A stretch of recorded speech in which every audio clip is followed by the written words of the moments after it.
ஆண்டவர் எனக்கு செய்த எல்லா நன்மைகளுக்காகவும் நான் அவருக்கு என்ன கைமாறு செய்வேன்?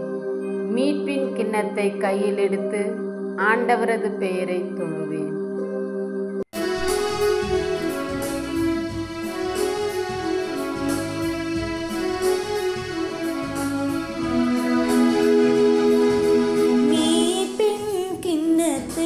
கையில் எடுத்து ஆண்டவர் பெயரை தொழுதிடுவேன். மீட்பின் கிண்ணத்தை கையில் எடுத்து ஆண்டவர் பெயரை தொழுதிடுவேன். ஆண்டவர் தம் அன்பர்களின் சாவு அவரது பார்வையில் மிக மதிப்புக்குரியது. ஆண்டவரே, நான் உண்மையாகவே உம் ஊழியன். நான் உம் பணியாள், உம் அடியாளின் மகன். என் கட்டுகளை நீர் அவிழ்த்து விட்டீர்.